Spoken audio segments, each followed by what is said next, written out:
আমার চ্যানেলে তোমাদের সকলকে স্বাগত। আজ আমরা ক্লাস 3 রায়ান মার্টিন প্রশ্নবিচিত্রা থেকে অঙ্কের দ্বিতীয় পর্যায়ক্রমিক মূল্যায়নের অষ্টম স্কুল সলভ করব।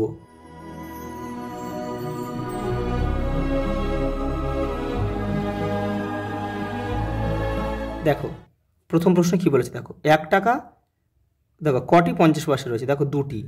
1 টাকা মানে 100 পয়সা, তাহলে এখানে দুটি 50 পয়সা। দেখো 21টি হচ্ছে ক জোড়া, দেখো তাহলে 10 জোড়া, 1 জোড়া মানে দুটি, 10 জোড়া মানে 20টা হবে। দেখো 20 আর প্লাস একটি।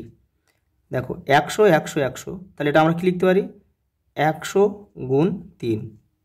দেখো এটি কি চিত্র, দেখো আয়তকার চিত্র, যেহেতু দৈর্ঘ্য রয়েছে, দৈর্ঘ্য আর প্রস্থ রয়েছে। দেখো আয়ত ক্ষেত্র। পরেরটা দেখো ভাজ্য সমান সমান আমরা কি লিখব, ভাজক গুণ ভাগফল যোগ ভাগশেষ। দেখো 45 3 15 3 15 45 যোগ 0, মানে এটা ভাগশেষ দিয়েছে আর কি। ভাগশেষ সবসময় ভাজকের থেকে ছোট হয়। পরেরটা দেখো কাগজের তৈরি টাকাকে নোট বলে। পরেরটা দেখো বিজোড় সংখ্যাগুলির এককের ঘরে 1 3 5 7 9 থাকে। ভাজ্য সমান সমান ভাজক, দেখো ভাজক গুণ ভাগফল যোগ ভাগশেষ। পরেরটা দেখো 2-এর দাগে দেখো সঠিক উত্তরটিতে টিক চিহ্ন দাও। 11 থেকে 3 বিয়োগ করা যায় কত, দেখো 3 4 12 হলে হবে না, তাহলে বেশি হয়ে যাচ্ছে, তাহলে 3 থেকে 11 থেকে 3 বার বিয়োগ করা যাবে। দেখো পরেরটা দেখো 7টা 8-এর যোগফল 27 56।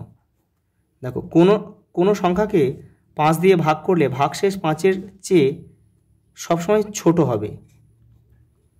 একটি বর্গক্ষেত্রের চিত্র অঙ্কন করো। দেখো এটা তোমরা আঁকবে, 4টি বাহুর দৈর্ঘ্য কিন্তু সমানভাবে আঁকতে হবে, তোমরা স্কেল দিয়ে মেপে আঁকবে। আমি জাস্ট বোঝানোর জন্য তোমাদের এঁকে দিলাম। 4টে বাহুর দৈর্ঘ্য কিন্তু সমান হবেই। পরেরটা দেখো নিজের ইচ্ছা মতো সংখ্যা বসিয়ে সমাধান করে। দেখো জোড় সংখ্যা, জোড় সংখ্যা আমরা 2 লিখব। বিজোড় সংখ্যা আমরা 3 লিখছি, তাহলে দেখো যোগ করতে পারলে 3 আর 2 5। পরেরটা দেখো ছবি দেখে ও সমস্যা পড়ে সমাধান করো। দেখো এখানে একটা মাকড়সার ছবি দিয়েছে, দেখো 1 2 3 4 5 6 7 8টা তার পা রয়েছে। তাহলে দেখো একটি মাকড়সার 8টি পা, তাহলে 3টি মাকড়সা দেখো 8টি 8টি 8টি, তাহলে 3 আসছে কত, 24টি পা। দেখো গুণ করো, দেখো দুটো গুণ দিয়েছে, এই একটা আর এই একটা। পরেরটা দেখো গুণ করো, দেখো দুটো গুণ দিয়েছে, এখানে করে দিয়েছে। দেখো এই যে 175 গুণ 3 আর 186 গুণ 4, এই যে উত্তর। পরেরটা দেখো ভাগ করে ভাজ্য ভাজক ভাগফল ভাগশেষ লেখো। দেখো এটাকে ভাগ করতে হবে, এই যে ভাগ করলাম।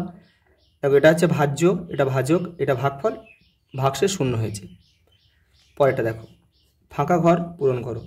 দেখো এখানে একটা সংখ্যা বসাতে হবে, তাকে 9 দিয়ে ভাগ করলে 4 হবে, তাহলে আমরা কি করতে পারি, দেখো 4 36, উত্তর হয়ে গেল। যোগ করো, দেখো এখানে একটা সংখ্যা দিয়েছে, জাস্ট যোগ করতে হবে। দেখো এই যে যোগ করে নিলাম, 48 টাকা 20 পয়সা।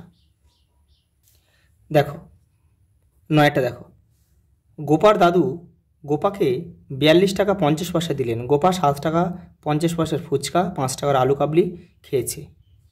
এখন গোপার কাছে কত টাকা আছে, তাহলে গোপা যেটা খরচ করেছে সেটা যোগ করব, যোগ করে এই 42 টাকা 50 পয়সা থেকে বিয়োগ করলে আমাদের উত্তর বেরিয়ে যাবে। এই যে এটা হচ্ছে গোপা খরচ করেছে, আর এটা যেটা খরচ করেছিল সেটা 42 টাকা থেকে বিয়োগ দিলাম, দেখো কত, 30 টাকা, এটাই উত্তর। পরেরটা দেখো 705টি পেয়ারা 7টি বস্তায় সমান সংখ্যায় রাখলে প্রত্যেক বস্তায় কতগুলো পেয়ারা রাখা হলো, বস্তার বাইরে কতগুলো রইল। দেখো ভাগ করতে হবে, দেখে নাও। দেখো ভাগটা একটু দেখে নাও। দেখো 7 1 7, এবার দেখো তাহলে বিয়োগ করলে 0। এবার দেখো তাহলে এখানে কোনো সংখ্যা, এবার দেখো এই শূন্যটা কিন্তু একটা ভ্যালু রয়েছে, তাহলে এই শূন্যটা যদি আমরা এখানে নামাই তাহলে কিন্তু এর আগে যেহেতু কোনো সংখ্যা নেই, সেই জন্য কিন্তু এই শূন্যটা কোনো দাম থাকবে না, সেই জন্য এখানে আমাদের একটা শূন্য খাওয়াতে অবশ্যই হবে।